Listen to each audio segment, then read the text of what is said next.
Mario enters the castle to start off another day of tomfoolery, but as soon as he speaks to Toad and runs into Bowser with Peach in his possession, he notices things are quite off. The two were acting out of character, but Luigi happens to be fine. When he approaches his brothers, some of their belongings get replaced with typical Mario items, so he shows them what's going on outside the castle. The desert surrounding the kingdom is barricaded by a force field with SMG4 and Maggie lying down on the opposite side. They wake up to seeing their companions trying to accommodate in their new location and spot the brothers across the barrier. Lawyer Kong reappears and explains he set up the barricade to separate everything non-Nintendo related away from the video game world, and is planning to bring the universe back to its original state, before the meme guardians came into it 11 years ago. As revenge for Mario and Maggie's retaliation, enraged, Mario demands to let them go and leave everyone alone, but is distraught when he sees Luigi's turn back into his video game counterpart. The blue and orange duo attempt to break and sneak out of the firewall until they give up. Poor Maggie realized they made too many mistakes against a digital entertainment giant and try to accept their new reality with their remaining friends. But notice a checkpoint for the remaining Nintendo characters to pass through. Shrek tries to enter himself saying he is part of a second-party N64 game, though Chris is nowhere to be found, likely because he's smart enough to lay low amidst the circumstances. Instead, he gets detained in an underground camp for the third-party characters. Mario takes note and catches up to the truck. While investigating the area, he is told by Sonic that its purpose is to shelter them for any possible crossover game, beside only Smash Brothers. He turns to Capcom's finest attorney for help, who is also unhappy with the predicament, claiming it was as a human rights violation, which is a high bar to prove otherwise. Shigeru Miyamoto arrives seeking inspiration for a future title, implying Pikmin 4 is ready to go. Mario takes advantage by pitching his career to develop a giant crossover for his series in order to free everyone, including Phoenix Wright, from the cage. Miyamoto greenlights his idea and lets the guest characters go. Mr. Wright appreciates the setup, asking what's next, but Witness Mario reverts into his default personality, possibly from exposure of Lawyer's firewall, and he leaves to fulfill old status quo of the saving the princess. Meanwhile, 4 is writing down ideas for the title of this new plotline, to which Maggie humorously replies that they are all rather depressing for the nature of the series. Phoenix, on Mario's behalf, catches them to give access to the video game world through his magical temporary IP contracts, which will transform them into their Nintendo-friendly forms for a set amount of time. After fangirling over one of the pop culture's greatest lawyers, she doesn't hesitate on signing the paper thanks to her undying confidence in judicial loopholes. At first, nothing happens. Then an orb bursts inside of Maggie and transforms into her past Inkling form.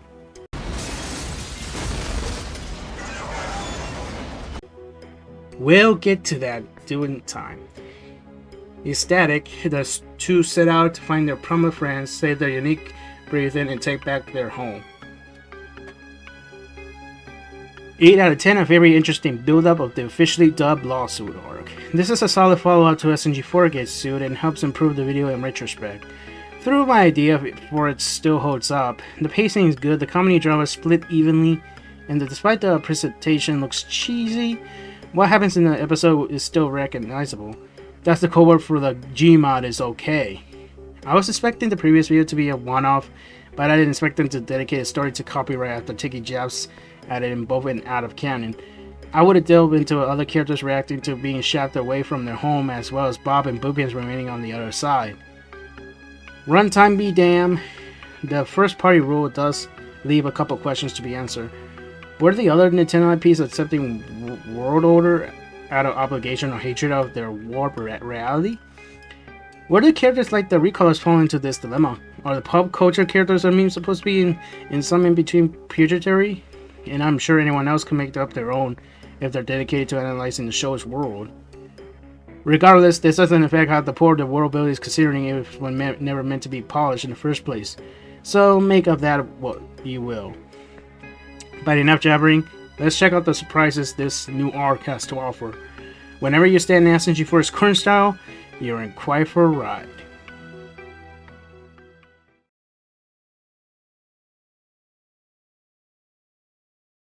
Hey Jeff, want a sploon?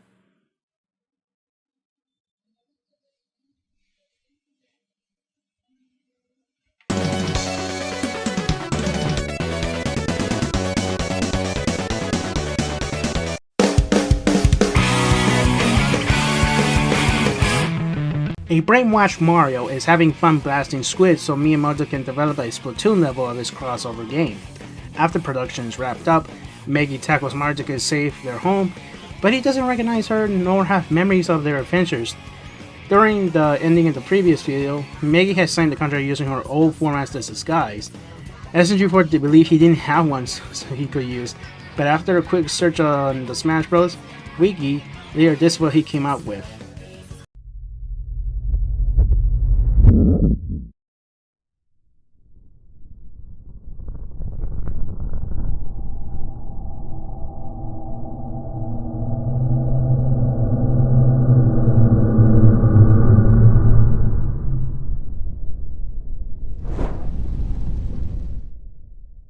Once again, the story is the biggest fish to fry now. The temporary forms allowed them to bypass the checkpoint so they could find Mario, who happens to be in Inkopolis at this time. Back to the present, Mario tries to tell Mario what's going on, while Stanley takes him in his stolen RV to snap him out of it. Nothing works, so they resort to turf wars in order to jog his memory after convincing one of the guards that they're part of the cross level. To no avail, they throw in the towel, believing the paisano they love is gone forever. Stanley decides to browse memes and on his phone to know the pain, but Maggie knocks it away from frustration. Mario looks at it on the ground and his curiosity shows, so he encourages him to take a closer look, which easily restores his memory. The one thing that made him scatterbrain from the beginning brought him back. Before they could celebrate, they find the others they're seized by the Inkopolis police ready to take in the foreign material. Stanley is captured, so Mario and Maggie take on the force on the head to the skyscraper where he's held captive by Big Man. Once they knock off the realistic stingray off the building, the effects of the contract wears off, reverting Maggie and 4 back to their original selves. They escape to the RV and snag Luigi, who was working on the guarding portion of the crossover. They successfully drive out of Inkopolis Square, but not without the evil lawyer witnessing their getaway. A brainwashed Luigi doesn't recognize his friends, not from the Mushroom Kingdom, to which Mario jokingly tricks him into thinking they're his parents. So the sister they never had justifiably knocks him out. 8 out of 10? Shut up! Enjoyable entertainment even if it's a clickbait some idiots like to claim. Of course I had to adjust the video hardly resembles the game aside from the fake Big Man, who I can't help but laugh at how silly it looks. Like with any new Nintendo game they cover, it's not gonna borrow anything from it they had to improvise without access to the models and maps or spoiling the story. Parodying Return of the Mammalians wouldn't exactly fit in the runtime, especially with the characters having their own adventure. Also, they had said they were done with the franchise in terms of Maggie's character development. However, that doesn't mean they can't reference it as a joke or plot point, and with how certain people retell it, it implies Glitch made nothing but Splatoon parodies for a long amount of time beforehand. Here's the problem with that. SMG4 isn't a Splatoon channel. Yeah, this tall tale of theirs still hasn't disappeared, and all blame goes to the subjection of the fandom, who at this point doesn't deserve a mention. What's funny about this, I see one of those folks excited over the previous video's ending because their precious idol returned, but with the following episode they're disappointed again.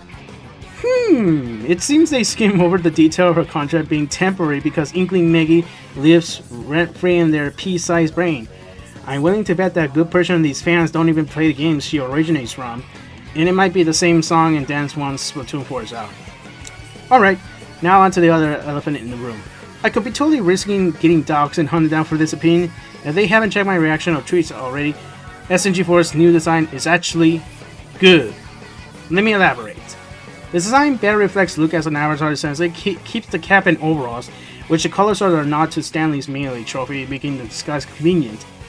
Plus, Mario is left completely untouched, so it implies this is what the real Stanley would look like today if he was in the Mario games. Not saying it's perfect because Source is nearly 2 decades old, so new assets are prevented from looking their best basic condition. It's more of an engine issue than the design being sloppy is what I'm saying. I wish I could say this was met with overall praise, but I'm getting predictable at this point, so I get more into this one when we get to the art discussion next time. To cap off, this episode had a lot of take in it, but still contains the general fun of the series, for better and or worse. And we're still not done.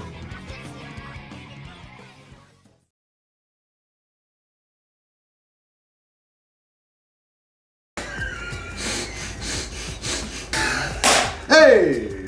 Okay, that's good. We're good. Oh, hell yeah. Oh, that's sick.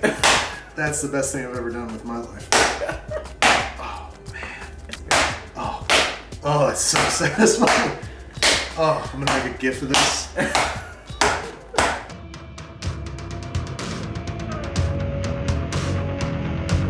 We see the Marios driving in the middle of the desert fleeing from Nintendo ninjas. Earlier, the team decided to split up to save the video game world from corporate monotony. Four and Miggy drives off in the bike to find the legal solution, while Mario and Luigi had to turn the Mushroom Kingdom citizens back to normal. Well, their version of normal. After Mario restores his brother's memories with the help of Robotnik Head, they try to bake Mario through chemistry. The test went up on the bystanding Koopa, which catches the ninja's attention, and also takes away Luigi's overalls. When they're caught, Luigi gives him one named a Pingus in self-defense, turning him insane and instantly commits not brief from overdosing.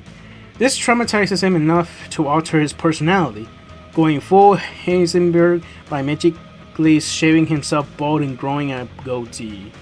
He ordered his brother to keep cooking memes, and they successfully delivered them to their hometown with some help from Bob and Bookends in their own chicken joint. But later, the big monkey catches them thanks to an undercover Goomba. Luigi claims they aren't allowed to take them away since he and his brother are top of Nintendo's business. But the big monkey gives him an easy comeback and they get thrown into the swap van. For the deal who doesn't care about risking others' lives, he's quite fragile. Meanwhile, Maggie and 4 arrive at the source for low-hanging information, Wikipedia, containing the solution to their problems. 9 out of 10, another good entry for the storyline coming from someone who actually hates most Breaking Bad memes. And that's actually a shame since the show and its spin-off are legit great crime dramas. Not including that crappy Saul cartoon, but whenever the internet gets its greasy palms on the cultural icon, they'll milk it for all it's worth. And someone dares to do something different with it, they'll try eating him alive for making fun of their favorite show. Walter White and Saul Goodman slightly got the Rick and Morty treatment regardless how good the shit posts are. But thankfully both shows have ended by now, so they're safe from fan pressure and bad writing. I'm completely okay with Glitch doing their take on the show because I trust YouTubers having fun better than likes of Saturday Night Live. Standalone is sort of works as a crime drama priority, but is undoubtedly essential for the story despite the subplot being minor. So I don't think the casual crowd was really their priority here, which in itself isn't a bad idea.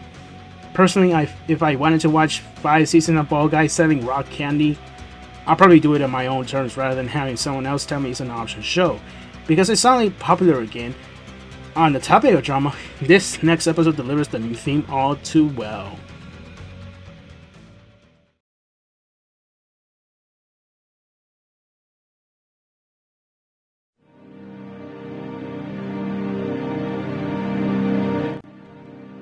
Trapped in the dungeon, Mario and Luigi are face to face with their father and lawyer Kong. Miyamoto is baffled there in the cell, so Kong spills the beans telling them they've been hanging out with unusual characters over a decade, oblivious to the madness that's been easily accessible since Shigeru took part in on an occasion. Shook, he asks what they can do about it, and he suggests a DMCA takedown against the group in the channel universe. The brothers are afraid that the time they spend together will be thrown away, and they'll be forced to go back to their old jobs full time. So they plead Miyamoto to give them a shot of their own minigames, proving that they are Mario material. Meanwhile, 4 and Maggie scored the Wikipedia castle, running into monsters, traps, you know, the usual deadly stuff they are running into. They finally seek the law chamber and manage to find an article on parody law, which Maggie jots down in toilet paper because Glitchy scarfs down burritos before their adventures. After various demos, the rest of the crew audition for Miyamoto's approval. Almost everyone gathers in the courtroom near the firewall for a trial to determine if the SMG4 crew can coexist with Nintendo properties. Their fate is entirely dependent on Miyamoto's decision, and unfortunately, their auditions weren't enough to change his mind, so he signs the contract. Flora and Maggie dash to the court in hopes the article will overturn this decision. However, the legal tyrant slaps the paper from her hands. Judge Kirby is handed the contract, and almost every character faints out of consciousness, leaving SMG4 a deer in the headlights. Mario, Luigi, Bob, and Boopkins, when their friends collapse out of existence while the sadistic lawyer remains victorious. 11 years of fun and friends, even after saving the universe not too long ago, are left null and void. All of it unfairly taken away by force that suppresses eldritch horrors. What is there to do now? 9 out of 10, a devastating yet ballsy turning point for the storyline. Right off the gate, Laura Connie is personally one of the best villains in the series. It's first to see one succeed in their goals and be practically irredeemable, if SMG3 in the YouTube arc didn't count for the former. Speaking of, the dark twist isn't aiming for originality, being considered similar to the ending of Deleted. However, the main difference is that the characters turn out to be fine, albeit for slightly contrived reasons in the next video. Whereas in this one it's implied that the characters are coming back thanks to copyright law favoring, well, legally over morality. Laura Kong perfectly captures not just Nintendo executives that love to frustrate the fandom, but any authoritarian entity that uses the judicial system to their advantage out of greed or spite.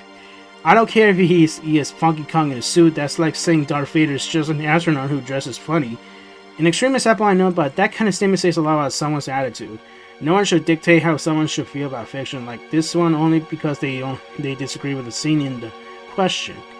Granted, there is part of the crowd that foolishly overreacts, since anyone with experience could tell them the characters will turn out fine by the end. The story being predictable doesn't automatically mean it won't be fun to sit through for everyone, no matter how familiar it feels. To throw by my credit, and not some biased defender, I will make a few touches to the episode, like 4 Mega's Squad having less filler and more skits with the rest of the unique cast. If only the schedule and runtime weren't any in the way of perfection. It's just uses this to try convincing anyone who isn't already invested to think this is nothing more than emotional manipulation. There's legit anomaly within the lore, however, and I don't mean that the DMCA contradicts the cosmology saga. SMG1 and 2 who were crucial characters in the story appear within the video, but they choose not to interfere with the independent doom they face. Was it because the consequences would have been even worse if they fought Laura Kong, an entire corporation? Or were they wise enough not to jeopardize the mission the gang were set out to complete? Assuming they even have power to undo everything? That I wish they explained in the story so it doesn't come across to another plot hole that the fans were left to fill. Too bad those who make fun of anyone who enjoys the content caught on to this paradox pretending they care about SMG4 lore this whole time. But I'm getting ahead of myself. For shows that have hundreds of episodes that make the viewers happy, there's nothing wrong with a few that delivers a gut punch as long as the writers remember what they're doing. But the sad truth is the actual required taste, and there will be a big number of goobers who negatively interrupt those episodes and leave critical thinking to the wayside. Seems like the 2020s is that time period when people aren't allowed to have fun anymore.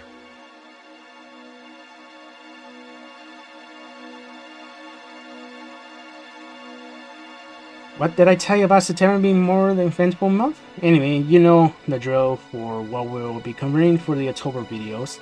In the meantime, I highly suggest you check out my past reviews if you can get through the most editing all the time.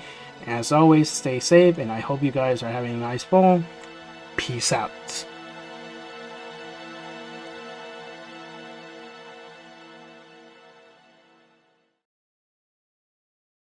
Happen. It's true what they say. The grass is always greener. And you don't really know what it is you have until it's gone. Gone. gone.